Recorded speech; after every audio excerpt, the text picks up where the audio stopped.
Man, you're talking about one of the co-founders of a hip hop group with the Chicago. He's a Chicago legend, but kind of play the back parts often. And the recognition is not as much as it needs to be.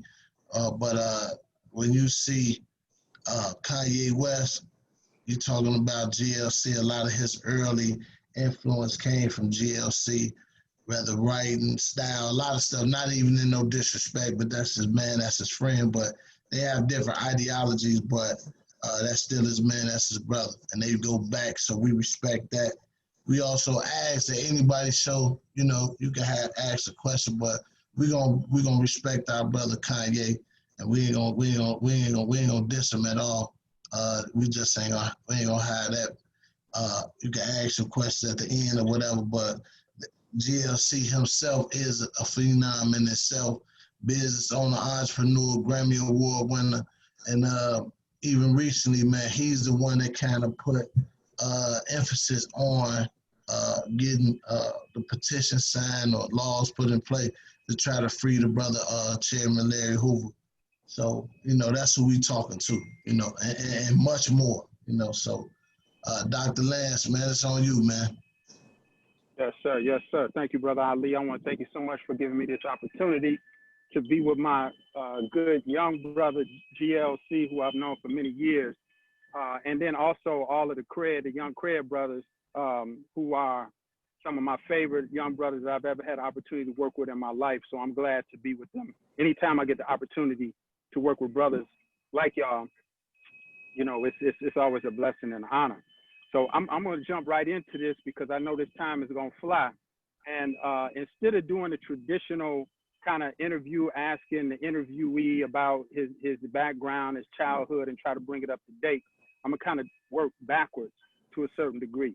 And I want to ask GLC to kind of just talk to us right now about the projects that he has going on, the kind of things that he thinks are important for right now. But GLC, if you could kind of just speak on some of the things that you're doing right now and where you want to be in the near future.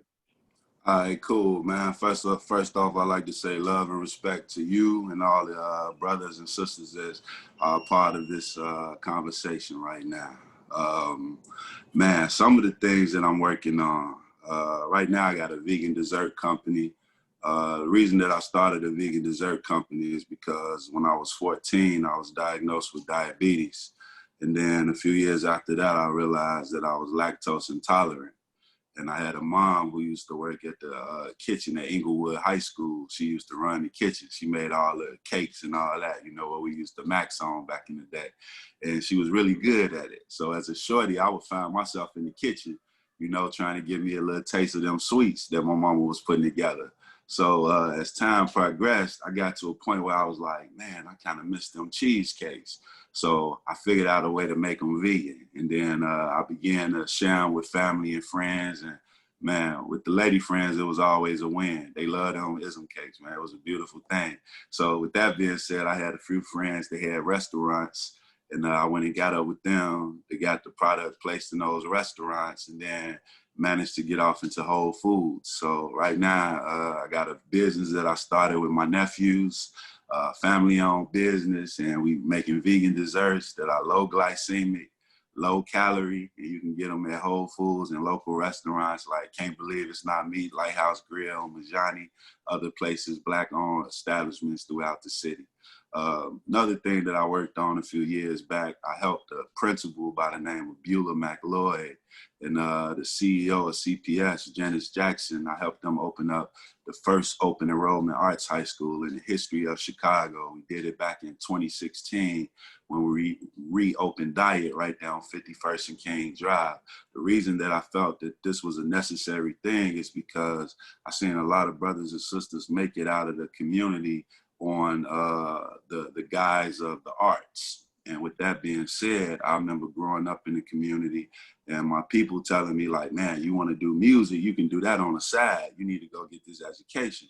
So we figured out a way to make music part of the education so that you can get your education and you can perfect your craft at the same time, because music just might be your calling, you know what I'm saying? And right now, the school on 51st and King Drive, which is Walter H. Dyer High School for the Arts, is a level 1 neighborhood school, and it's a pillar in the community, man.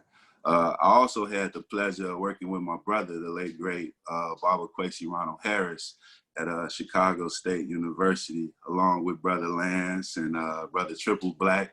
You know, y'all brothers did some amazing things with the Timbo situation, teaching and educating man of Black origins. I was one of the tools that my brother used in order to elevate the youth. We were there, I spoke on several panels. We were there working with the young brothers, and we were able to take the Black male graduation percentage from 4% to 24% in just a matter of 6 years, while having the highest African-American student retention rate in the whole state of Illinois. Another recent thing that I did was I also designed the first historically designed landmark sign, the first historically documented landmark sign for the Inglewood community, which is the community I was born in, right there at St. Bernard. For years, ever since the city had been established, it never had a landmark sign, like no recognition, you know what I'm saying? And now we got our acknowledgement, and we're doing everything we can, you know, build a community up. It's a lot of things, man, but I don't want to keep talking about all the stuff I'm working on, man. It's a lot, though, Brother Lance. Yes, sir. Yes, sir. I just want to say this on behalf of them vegan dessert cheesecakes that you got out there, bro. My goodness, man, them joints, bro. I'm gonna tell you straight up, they addictive. You know what I mean? Very, very. It's just like, you know. So I've been a vegetarian pretty much my whole life, and one of the difficult things for me has always been to find, you know, healthy food, but that's also tasty. You know what I mean? And so I think you hit on it, bro. I think you hit a home run with that one.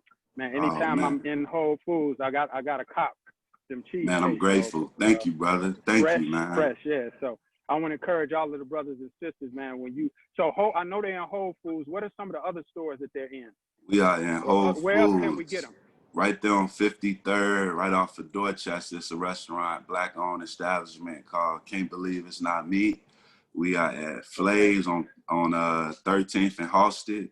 We are at Lighthouse Grill on 55th and Lake Park, Hyde Park Boulevard, I mean. We are at Windy City Ribs down there on Cermak, My Peace of Mind in Inglewood on 71st and Stewart. Man, it's a lot. Majani's on 71st and Exchange. Man, it's a lot of restaurants, man, that's rocking with us right now, man. Love to all the ones that I named, and please forgive me if I forgot to mention any of them, but I love them all. Yes, sir. Yes, sir. Yeah. Yes, sir. So look, GLC, I know, as you mentioned, you know, my comrade and brother, your brother, Ronald Baba Quincy Harris was very instrumental in your growth and development as a young brother. Can you just talk to us about your relationship with your brother growing up, and you know his impact on our community, and I could also add something to that too in terms of having opportunity to work with him over the years. Oh man, my brother was just simply, I won't even say was, because I'm one of those brothers that I'm a spiritual man, and my spirituality, I believe that energy can never die. It can only be transferred. And with that being said, my brother's energy, it is omniscient. It's everywhere. This is a guy who went up against brands like Philip Morris when they was having like tobacco being advertised to young kids in the community and liquor being advertised to shorties. You know what I'm saying? He fought against all that. He was a beacon of light for the people. He was more so for what he loved than what he was against. The things that he loved was Black people. He used to ask you, he'd be like, man, what's the best vitamin you can take for a Black person? And he'd be like, be one. You know what I'm saying? Like, be Black, man. Be proud of who you are. He always taught me about culture, because he expressed to me that one of the illest crimes that a man could commit towards another man was simply to rob him of his culture. he who knows not of his culture knows not of his God, knows not of his understanding, knows not of his accomplishments, knows not of his potential, knows not of the things that he's done in the past that could just make it easy for him to obtain anything that it is that he wants to obtain in the present. You know what I'm saying? He really was on that. He was on, man, knowledge of self, because for years, you know, we've been taught to chase the light at the end of the tunnel. But from the teachings and understanding of my brother, I found out that the light was within. You know what I'm saying? So our relationship, man, it was dynamic because he never judged me, you know, because when my brother was 100% on one side of things, I might have been on the other side doing other stuff, but he never neglected me from the knowledge and the wisdom and the understanding that he possessed. He always poured it into me, whether I was willing or ready to receive it or not. And then when I finally got to the point in my life where I was ready to receive it, man, I just became a reflection of it. Right. Wow, that's powerful. That's powerful. Speaking about being on the other side, can you kind of tell us about what it was like for you growing up in the hood as a shorty here on the south side of Chicago? Man, growing up as a shorty, man, it was crazy a lot, but it was a blessing at the same time. The first time, I remember I was in like first grade. And in first grade, man, I felt like I was almost grown because my mama, she got up, she went to work. My brothers, they went to work. My sisters, they went to work. Because I was a shorty. You know, I was the youngest of 5. Like, my closest in age is 12 years, my senior. You know what I'm saying? My oldest and furthest from my age, as far as siblings go, is 19 years older than me. So I got a sister 12 years older than me, a sister 16 years older than me, a brother that's 18 years older than me, and a brother that's 19 years older than me. So for most of my childhood, it was mainly me, you know what I'm saying? Me and my close homies. So I remember one time as a shorty, man, I'm getting up, I'm getting ready to go to school. I opened up the front door, finna walk to Mahalia Jackson, my little grammar school. I grew up in Auburn Gresham on 87. I'm walking to the crib, finna walk to school, and it's a body just laying at the bottom of my stairs. And I was like, damn, you know, I was blown away because I'm a little shorty and I'm seeing this, like the shit I see on TV, I'm seeing it like on my front porch, and I'm like, okay, so this is what it is. You know what I'm saying? I had an understanding early, like, okay, so I am in the war zone. You know what I'm saying? With that being said, by the time I reached the age of, I would say by the time I was 8 months after I was born, you know how they be like, man, you got to be a man. You got to learn how to stand on your own too. Right after I learned how to stand on my own too, I was 8 months. My old man died from a heart attack. You know what I'm saying? Then years down the line, when I was 12, I lost my mama to cancer. Then at the age of 14, I was pronounced legally dead because I was diagnosed with diabetes and I went into a coma and I flatlined. So I lost my mother, my father, and my own self by the time I was 14, and I came back. And then coming back, by the time I was 18, we buried about 16 of the guys in my neighborhood. I grew up in the area in Auburn Gresham. At the time, it was called Georgetown. It was from 87 in Vincennes to 87 in Loomis, from 87 to like 90, 90, and then from 90, which was 90th, and then from 90, you had 90 to 9 Trey. But these were sets of GDs that was in my neighborhood. You know, this is the organization that we were a part of, and we were surrounded by everything else. We were right in the middle. We were in the middle of Fintown. We were in the middle of Rack City. We was in the middle of Ducktown. We was in the middle of Foster Park. We was in the middle of Nation. We was in the middle of 8 Trey. We was in the middle of Stone Tech. Like, we were surrounded. So a lot of people really thought we was really crazy by being where we was in the middle of everything else, you know what I'm saying? But it was just the understanding that we was raised under due to the fact of needing a sense of belonging. Because see, like my brother, he was gone. He went away to college, you know what I'm saying? And then my other brother, he got married and he was gone. Then my sisters, you know, they did their thing, and there I was, man, just looking for something to belong to. I learned a lot of things that were enlightening, but I seen a lot of things being manipulated for people's personal gain, you know? And a lot of people that was a part of the organization, man, they fell victim to it. And some of us that were able to embrace the laws and the policies and the teachings, man, we advanced. Yes, sir. Yes, sir. So when did you move into your music career? At what point in all of this did music become a central part of your life? Well, as a young kid, man, in grammar school, like in 3rd grade, I won a talent show. And when I won that talent show, I felt like I had won a Grammy. You know what I'm saying? I felt like it was on and popping. I came home, I was just rapping. I was dressing like the rappers. I just wanted to rap. You know, I'll be in school when I'm supposed to be focusing on my lesson. I'm writing raps in class, but I was real smart because I made it on the honor roll every year. I was like smart as hell. You know, school was easy for me, you know what I'm saying? Because I was intrigued by information. And whether the information was right or wrong, it was information that I was gaining from being in school. I just wanted to know, you know what I'm saying? I was very inquisitive. And fortunate enough, honors English, I was always really good with the words. So with that, I developed a mouthpiece because my vernacular was a little spectacular. And then I ended up putting it into rapping. So I won talent shows at the Park District. I won talent shows in grammar school. And then when I got to high school, I was winning all the freestyle battles at the lunchroom table. And then I ended up meeting this dude that made beats. You know what I'm saying? The dude that made beats was also a bogus hair cutter. He used to mess my boy Birdman. He used to mess his lining up real bad. He gave him a part about this thick and this shit. And he came around the crib and we was clowning him like, man, who did your hair like that? He was like, man, my man Kanye.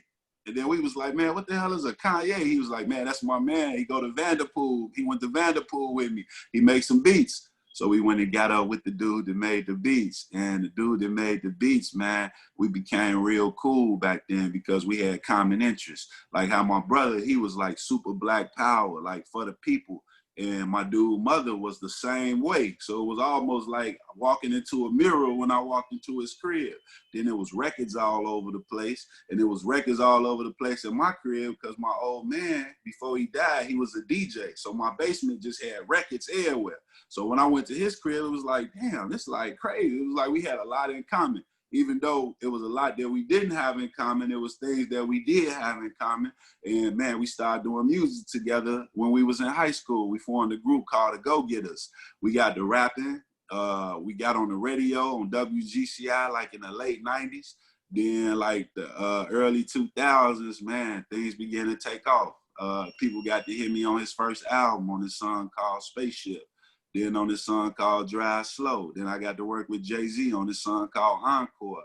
Got to tour with Talib Kweli. And then it was like, oh, this is what I'm doing now. Because I went from working in the mall, you know, because at the time, I had went to one of the heavies in my organization and I was like, hey, man, I need to get put on. You know what I'm saying? Like, shit, I'm trying to work, but I ain't making no money.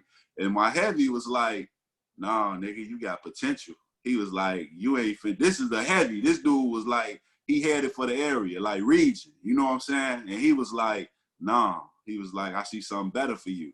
And I'm sitting up here like, man, but I'm Pop, you know what I'm saying? So he ain't put me on, but I did get to it. I got to it eventually and figured it out. But he was always, he told me, he was like, look, nigga, this is what you need to do. He was like, look, they just came and got them, and they just came and got them.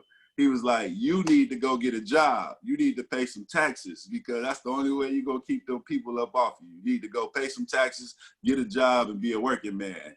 And I listened to him, but I was hard-headed because I worked a job and represented the mob at the same time. Yeah. Wow. So you've seen a lot of transition in the city over the years, especially in the streets. Yes, sir. And especially how violence is playing out in the city. You know, yes, sir. And a lot of people are talking about that the infrastructure of the street organizations, and you talk about how, you know, the lit gave you guidance and direction. It did. The leader, and how the leadership over the years has been dismantled. How do you think all of that has played out in terms of how the streets rotate today? Like, how does that impact what's going on?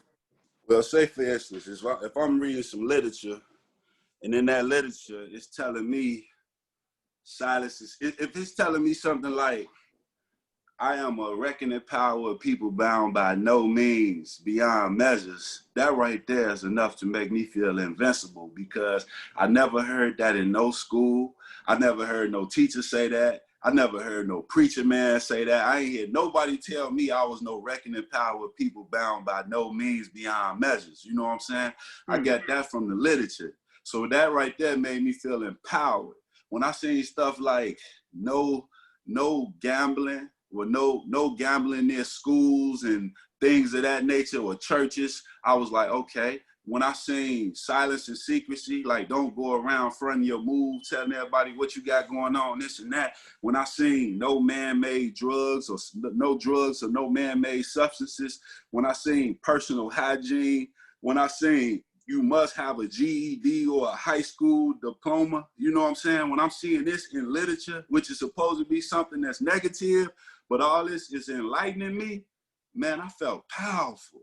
Now, when they dismantled the structure, when they sent the heavies to the feds, to Colorado and other places, they hit them with the RICO Act. You know what I'm saying? And with the RICO Act, it made it where if I had been out there, see, I was a shorty when this happened. I was in my teens when this took place. Now, as a teenager, all I was thinking about was, man, I got to make me some money and I got to get me some girls. That's all I was thinking of. I'm a teenager. I'm not thinking about, man, I need to go snatch up these little 4-year-olds and 5-year-olds and make sure that they, get this information so that they could be on the right path. I was a shorty.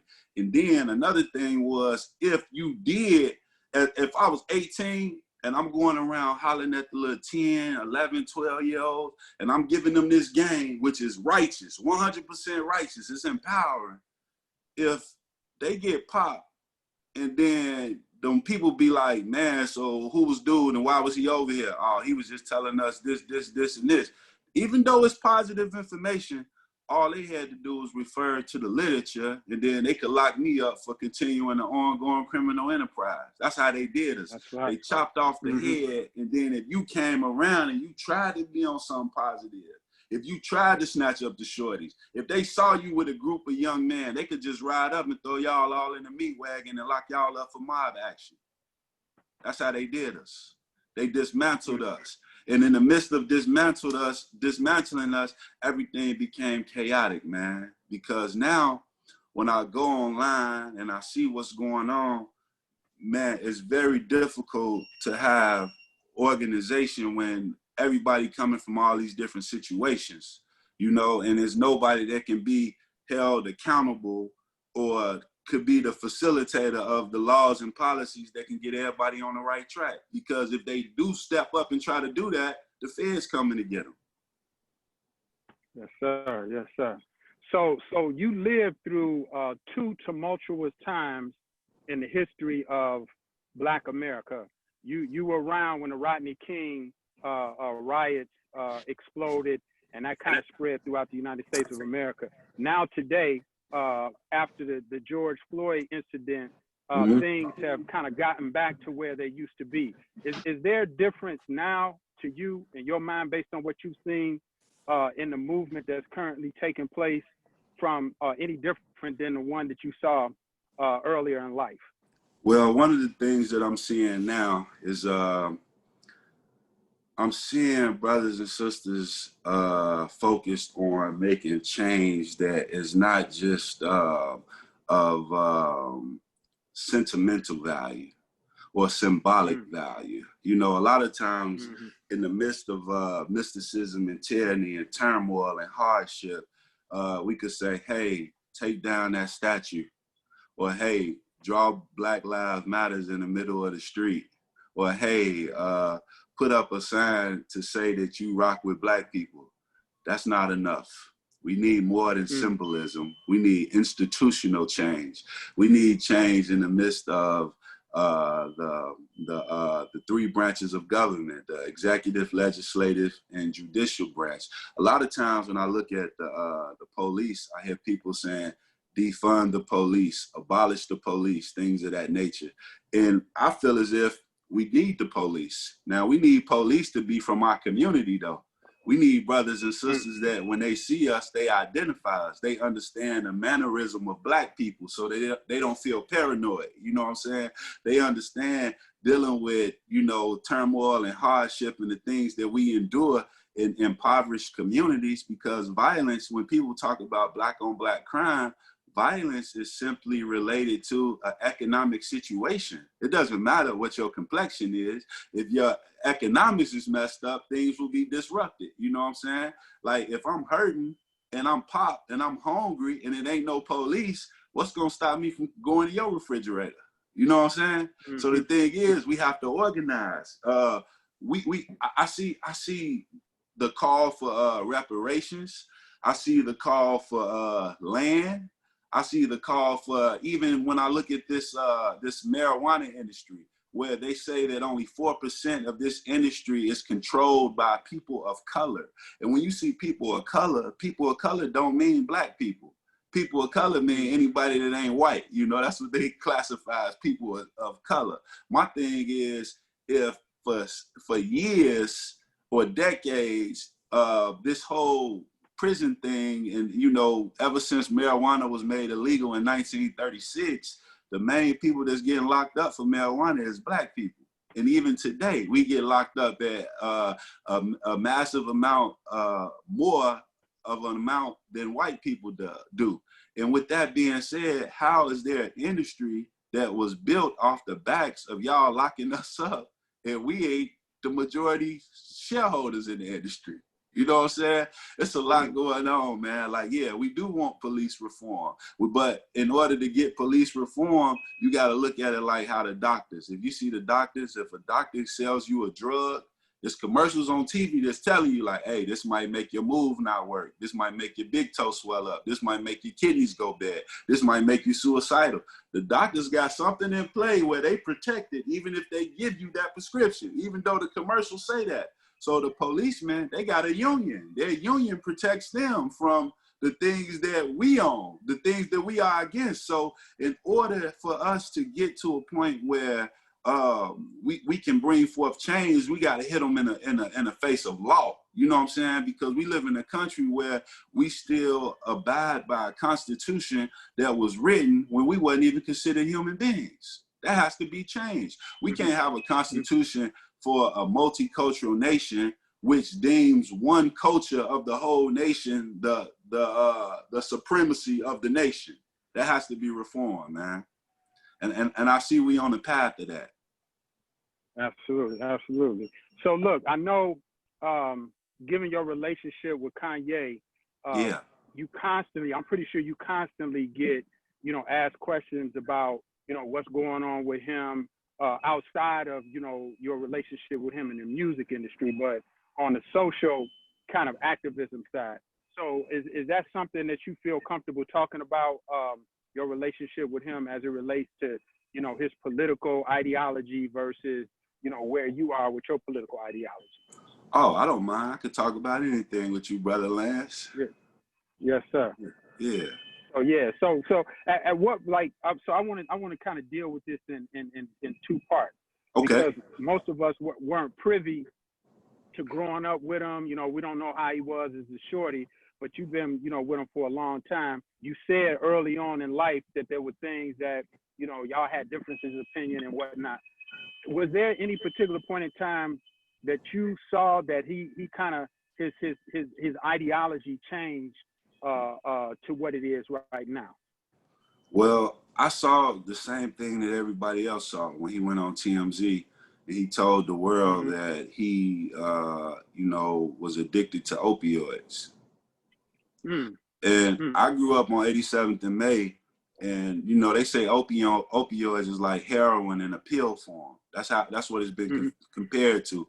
So I grew up on 87th and May around people that use drugs. That some used heroin, some used crack, and I realized that these, like, people that are under the influence of a man-made synthetic substance, those are not the people that you can really rationalize with. So what I look at it as, man, I know that he has a good heart. I know how he was raised, but I also have to take into consideration the fact that he has gone public and said that he was using. So now if you tell me that you're using and you go public and you say this to the world, this is not like private information. It's kind of like, I'm no longer going to look to you to try to find reason or logic. You know what I'm saying? Like, I understand that you're dealing with some things. And if you're not in a place, because once somebody tells me that, my immediate reaction, whether you are a friend or a distant, just a person that I don't even know, my immediate response will be, man, you may need rehabilitation, you know, because I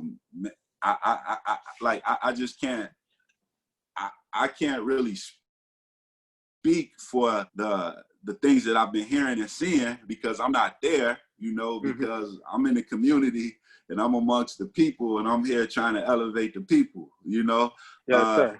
I do pray for my brother and I do hope that he gets well. But when I see him tweak certain things and how he moves and the look in his eyes, man, I be knowing something ain't right, man. You know? Yeah, I know I be knowing something not right. I don't know who is the source of influence, but I would like to say that I know that he's righteous, because when he went to go meet with the president, I gave him a black agenda. And one of the main things that was on that black agenda was prison reform. And with that being said, he spoke to the president about it, as everybody witnessed when he spoke about freeing Mr. Hoover. We also wanted him to speak about freeing Mr. Fort as well. But the only thing with the Mr. Fort situation, why the White House wouldn't entertain it, was because of the charge of terrorism. The White House, they wouldn't entertain it. And man, I'm not gonna say more so than anybody else, but I would love to see, man, the founding fathers come home, man. You know, but he did get that First Step Amendment passed, that First Step Act passed. For it's been over 3,000 prisoners who have come home, brothers that was locked up on drug conspiracy cases. You know what I'm saying? This is something that, as even though Kanye wore the hat and he said all the stuff he been saying, it's 3,000 brothers that was locked up on drug conspiracy charges that are home now. So, man, to him, and for that, I got to say power to the people, man. Yes, sir. Yes, sir. Yeah. And that's, you know, and that kind of shifts us to just a big conversation that's going on right now about this election that's coming up. Yeah. And as we know, it's contradictions on both sides, especially as it relates to the streets. We know that Biden in the past has really been at the forefront of legislation that got a lot of brothers locked up disproportionately around the drug charges, particularly around crack cocaine. On the flip side of that, Trump, who is supposed to be an adversary to the Black community, has released a lot of those brothers. And so I hear a lot of brothers and sisters talking about Trump has done a lot more for the streets, not necessarily for Black people in general, but Black people in the streets than any other president in the history of the United States of America. I never witnessed it. Like what you saying right now, I never witnessed nobody free 3,000 of the guys. I never witnessed it, you know. And I'm just happy to see these brothers free, man. My thing is, if Buddy is in office, see, it's all in the rules of engagement. You know what I'm saying? I had people asking me like, man, why would he go sit down with Donald Trump? Well, the thing is, if I'm not going to say go sit down with Brother Lance, because Brother Lance is already on the same page. He know that these brothers need to get out. We need to sit down with those that oppose the idea of freeing the guys, because the brothers that's on the same page, we don't have to convince them. We need to convince those that just don't get it. You know what I'm saying? Mr. Hoover has been locked up with no bill of receipts. There's no drugs that was recovered. There's no amount of money that was recovered. It was all based off of speculation. It was guys that were in a position where they threw them calendars in their face and they aimed to get their time cut, and they said, Larry said do it. Larry, it was Larry's. Oh, Larry did it. Larry had nothing to do with it. Free the old man. That's right. And right. Yeah. And just and the same way that Larry was treated, Brother Malik was treated the same way. There is no evidence saying that he ever orchestrated any type of efforts to engage in any kind of domestic terrorism. As a matter of fact, there's evidence from his phone records where he was actually advising the brothers that were back home, because remember, he was locked up in the federal penitentiary when all of this stuff dropped, and he was actually, and there's phone records that show and that he was saying, stay away from this, stay away from any type of activity that can be misconstrued as being against the United States of America. Yeah. Nevertheless, he was charged and he was convicted and sentenced. So I think a lot of the work that you are able to do, especially educating brothers and sisters that are in powerful positions, is something that we all need to stand up and applaud. We only have a little bit of time left, and so a couple other questions I wanted to run by you real quick. One of them has to do just with the role of Black men in the community, but specifically the brothers in the streets. You know, one of the interviews that I share with the brothers a lot is Brother Hoover had made a comment on in a recorded conversation that he was having with what's my brother down in Houston? Jay Prince. Yeah, Jay Prince.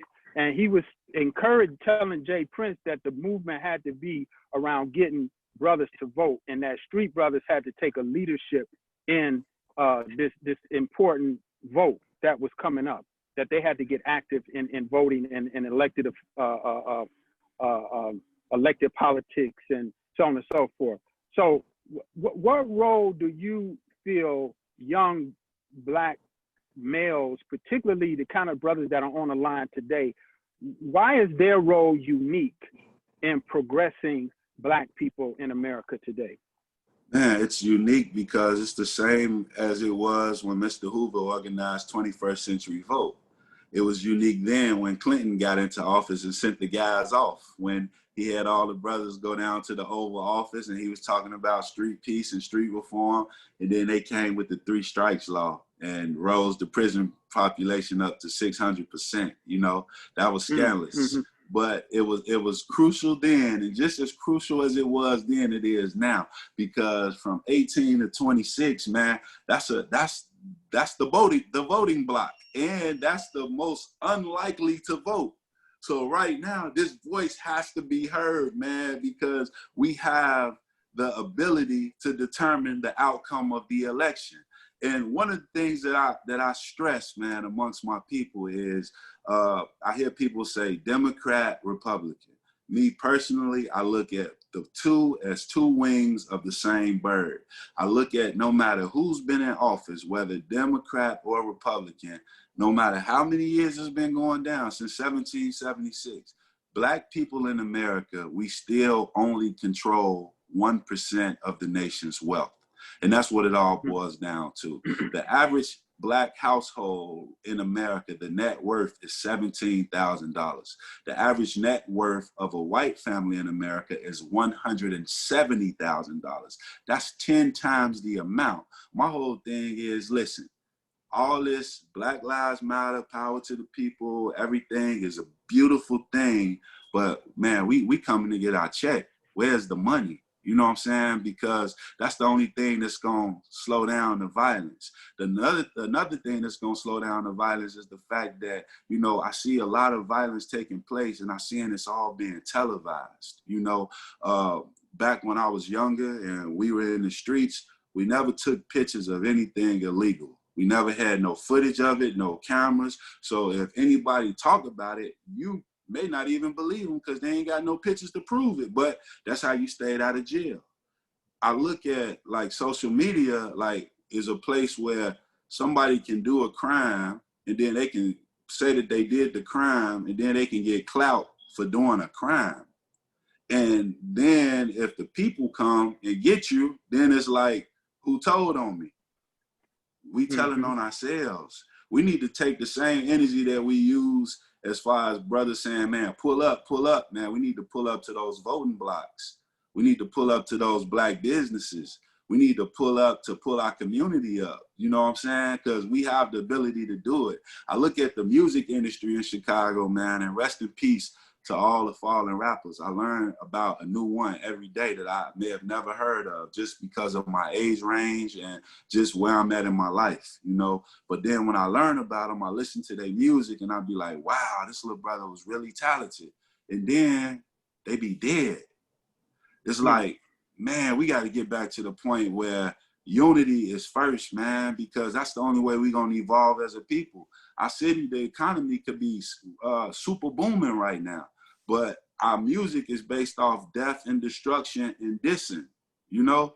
We got to show love to one another, man. I'm telling y'all, love and culture and unity, man, it's the cure. It's the same thing that Brother David Barksdale knew with Mr. Hoover and Mr. Ford and all the chiefs of these different organizations. They all understood that. You know, when Mr. Hoover came with Better Ourselves, a brother of the struggle, that wasn't just the GD thing. That was for every street organization to come together and understand that we all in this same struggle, because whether your head is off to the left or the right or whatever organization you represent, when you go before that judge, the only color that matters is the melanin that you possess.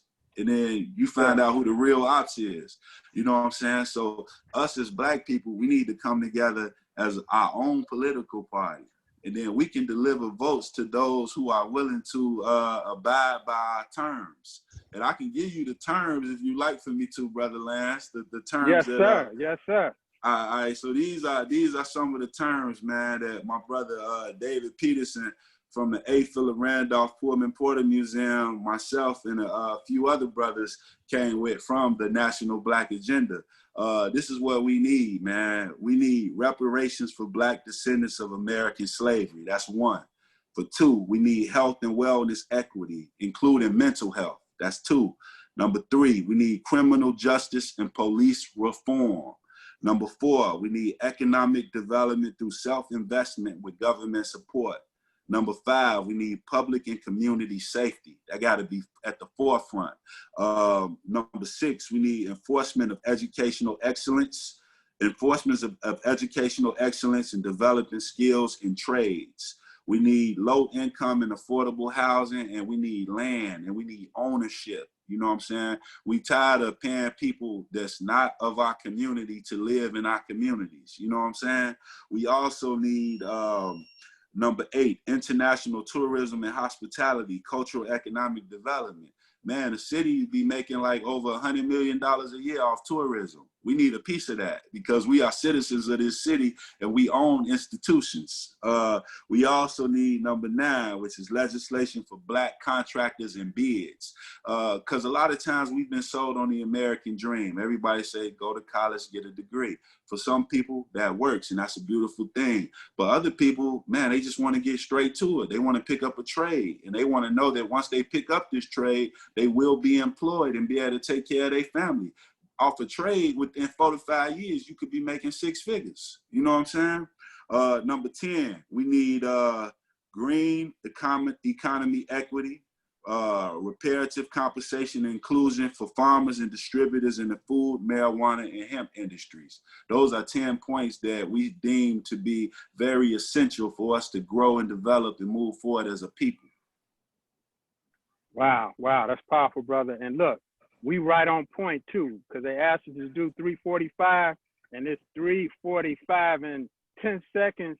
So we right on point. What we want to do at this point is we want to open it up to other brothers and sisters that may have some questions for you, my brother. Yes, sir. So I think, am I turning this over to Brother Ali right now to field the questions? Yes, sir. Let me turn it back over. Turn it back over to Brother Ali.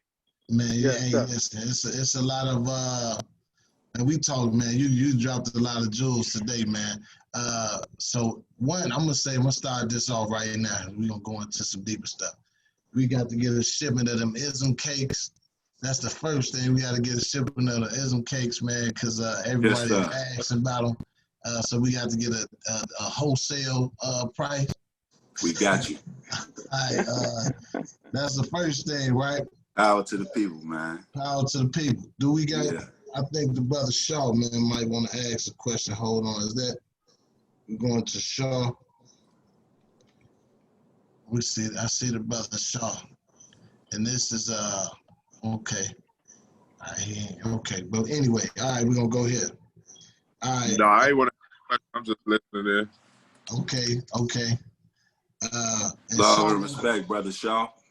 Shaw, one of our Respect, artists. Shaw, one of our artists that's in the group, man. Real talented young brother, man. This is Yes, sir. This is also the grandson of Shorty, man.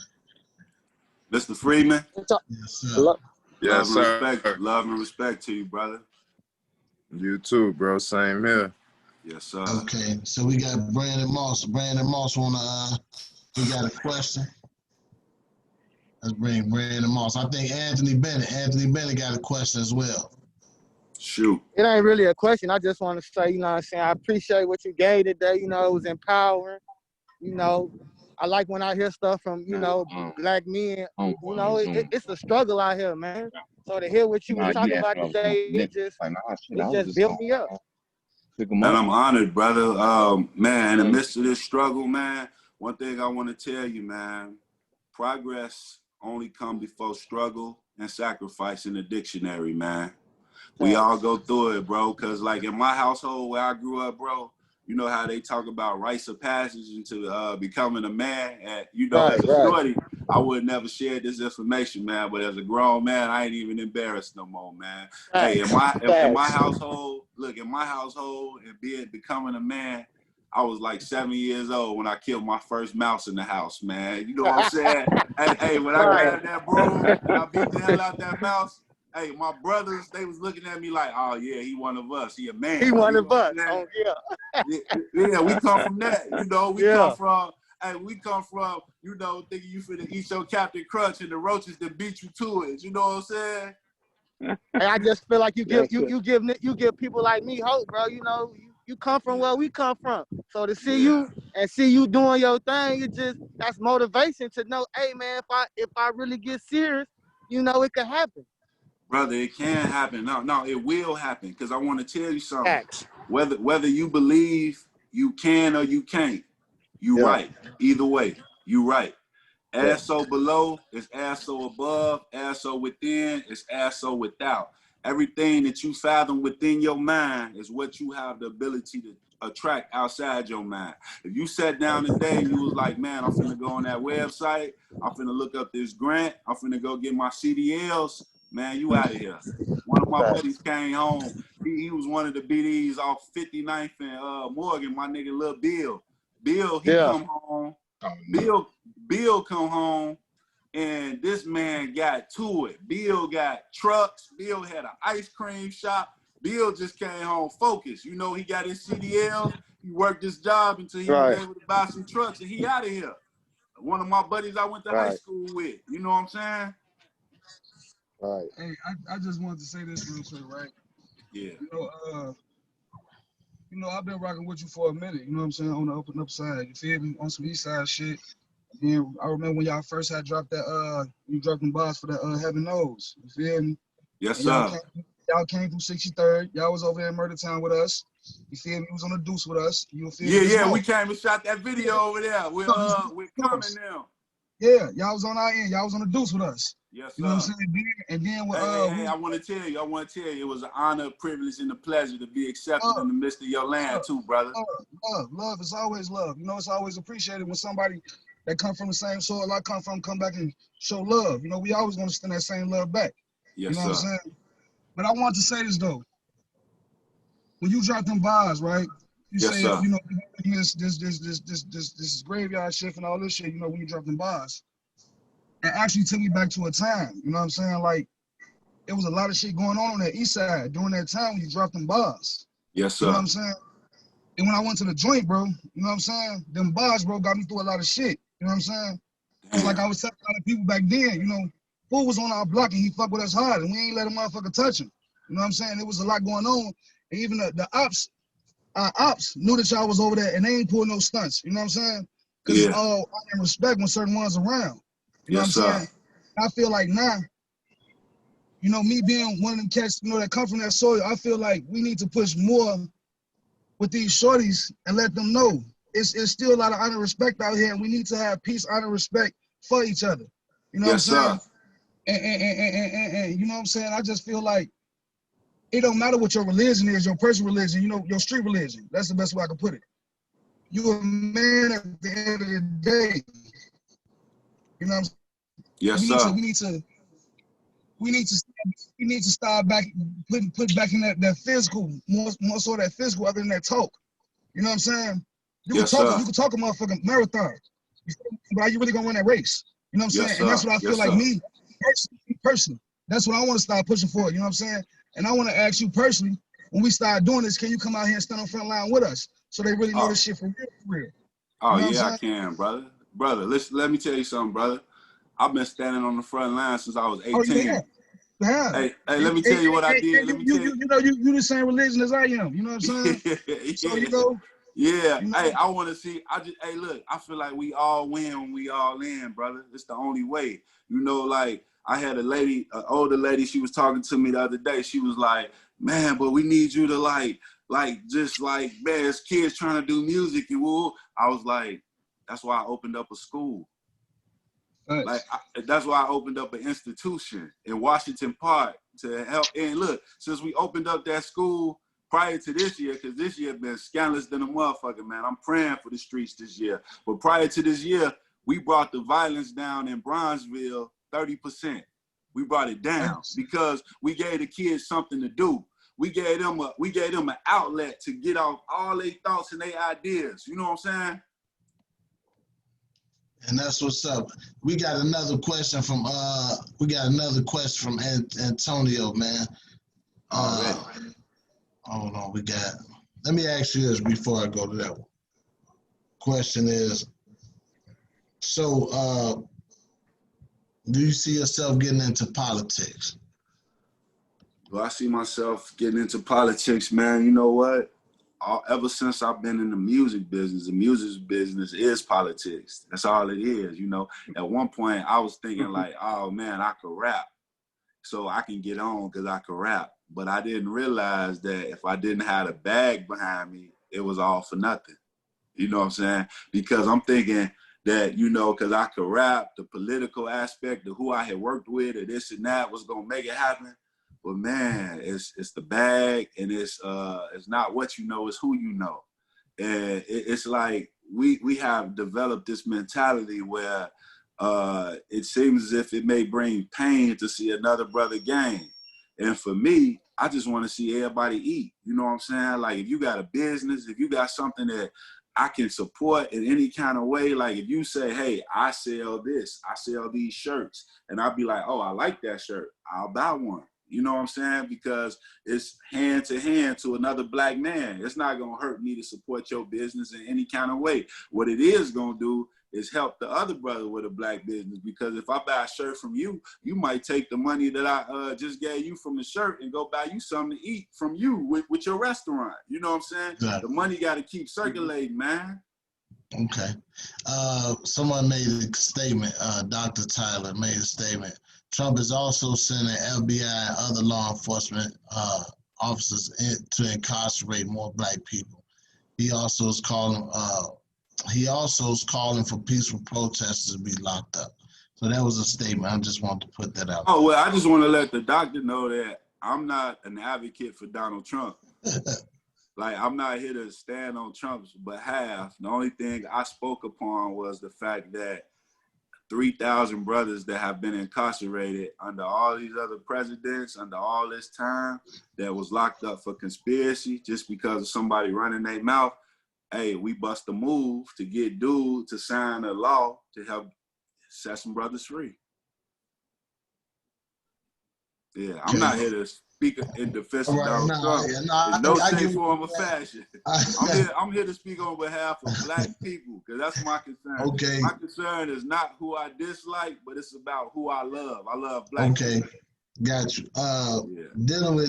Can you speak to dealing with a friend with mental health issues that others may not be able to identify. Because what happens is often, man, I think some of our guys, they may be loyal to a friend that they don't even know got certain issues.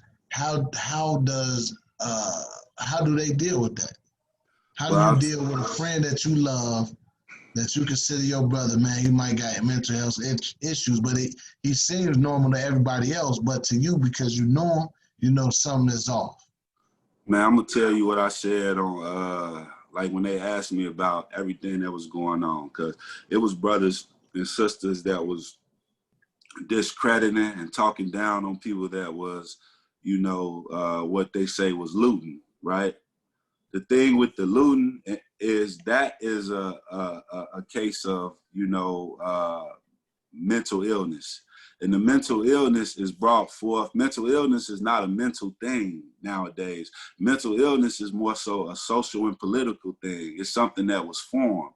If you look at the diet of the black man in America, for me, I know growing up, my breakfast 9 times out of 10 was like a honey bun with some milk, or some flaming hots with cheese and meat, or some cereal. It was all acidic food. Everything was acid. Most of the diet that we have over here in this Western hemisphere is all acidic. It like dairy. Dairy causes diabetes. It causes Alzheimer's. It causes dementia. It causes sickle cells. It causes different forms of cancer. It causes different things that will unbalance you. You know what I'm saying? It'll mess you up. So in being at a place where you don't have balance, and then you also dealing with no money, low income, like the average medium income in Inglewood right now is only $19,000 a year per person. You know what I'm saying? You got to live in a community where $19,000 is supposed to be enough money for you to survive off of. Man, it's going to bring mental illness. Miseducation is going to bring mental illness. Every time when we look at a dollar bill or any form of currency in America, whether we know it or not, whether we embrace it or not, we are being reminded that at one point, our people were in just straight bondage. You know what I'm saying? These are all slave owners that we got to look at every time we even spend money in America. It's a lot of things that's mentally ill in our society. It's things that just ain't right. And with that being said, we will be a reflection of that. Anytime when people are oppressed, they begin to see through the lens of the oppressor. You know, at one point, being a man for Black people was to provide, protect, and procreate. But then once we got oppressed, the oppressor showed us there was violence, murder, rape, gore, pillaging, just doing all wicked shit. And they begin to be at the forefront of society. So for us who want to be at the forefront of society, even in Illinois, you looking at, man, since I've been born, it's been like 4 or 5 governors that went to the feds. And we supposed to be looking up to the governor, but our governors be going to the Fed joint. So what type of psychological effect do you think that's gonna have on the human mind? It's gonna make you feel like, damn, our lawyers, our governors be doing crime. So subconsciously, we all got like some type of form of mental illness. It makes you mental ill as a Black man when you not only got a code switch when you inside your car, but when you go to work, you got a code switch. You got to worry about how the boss looking at you. You got to worry about your lingo and how you move and how you dress and how you wear your hair. It's like a duality that we are all dealing with. And with that being said, this breeds mental illness. So the best place to deal with somebody with that is to have the capacity to meet them where they at, you know, because where you are today, you wasn't always there. And it can always start with a conversation. You begin to converse with them. You figure out what it is that they're dealing with, and then you see how you can be a benefit as opposed to a detriment to their well-being. We have a question from the brother Antonio Thomas. Do you think we should look into voting down ballots because we have no agenda pushed by any party and collective uplift of our people? You should add tax exempt status to for amounts of year. I think he's saying when you on your agenda add in tax exempt for a certain amount of years. So that's the statement that do you think we should? Well, that's a question. Do you think we should look into voting down ballots because we have no agenda pushed by any party and collective uplift for our community, for collective uplift of our community. Man, I think that we should, other than like entertainers, because it kind of bothers me when I see that for Black people, we often go to like rappers and athletes and like entertainers to be the spokespeople for our people. We need to holler at a brother like Dr. Boyce Watkins, who has dedicated his life to the financial improvement of Black people. We need to talk to brothers like Dr. Claude Anderson, who wrote the book Powernomics. And we need to sit down with these brothers and, you know, other brothers that are just focused on the growth and development of Black people as a whole, especially on an economic base. And we need to push towards getting a platform where we can have someone who is credible, someone who is proven, someone who has done the work to uplift our people, speak on our behalf to these people that are running for office. And we need to present them our agenda and to see who is willing to abide by, you know, our demands. Okay. Before we leave, just to get one last question, man. Can you give us an update? And I got Sherry B is asking something, but I need this other question asked. Sherry B is asking, do you think we have a better chance getting Black issues heard and resolved by Trump versus Biden? Can you give us a short answer with that one? Well, if I look at history, I look at if we just going off of history, I look at Biden's role in the 3 strikes law and mass incarceration. I look at you know, just off of history, off of factual evidence. And then I look at Trump and I look and I try to find that he passed any laws that specifically set Black people back in any kind of way. And I didn't see any laws, but at the end of the day, it's just a matter of who is willing to listen. I see that Biden has a Black woman who is running with him now, but I'm not here to endorse either candidate because I want to hear them out. I want to hear what they got to say. I want to be able to present them this list of demands of Black people and see who is willing to commit to them. Good. Lastly, can you get in there? We can wrap with this one, man. Can you give us an update on Mr. Hoover's situation? How we looking? Oh yeah. So for Mr. Hoover, he went to court on the 16th of last month. The judge that's over the case is leaning towards freeing Mr. Hoover out of federal custody. The issue that lies at hand right now is with the Illinois prosecutors and them trying to say that if Mr. Hoover came back to Illinois, it will be a catastrophe and it'll be a slap in the face for Illinois law. Well, I think that it will be a slap in the face if he's not released, because if a man has been locked up for 47 years and y'all haven't reformed him, then that means that the prison doesn't reform people. What is it there for? And if you did not convict Mr. Hoover of the death penalty, why is he there? Because he served his debt to society. So I believe he'll be home soon, man, at least out of federal custody. The only problem is where will he go afterwards and if Illinois will be willing to receive him. Cool. Lastly, this is the last one. Somebody asked this one. Can you repeat the books you named? You named some books that they want to hear again. Oh, one of the books is Powernomics by Dr. Claude Anderson. Another one is Black Labor, White Wealth by Dr. Claude Anderson. Another book that I strongly suggest you read is The Destruction of Black Civilization by Dr. Chancellor Williams.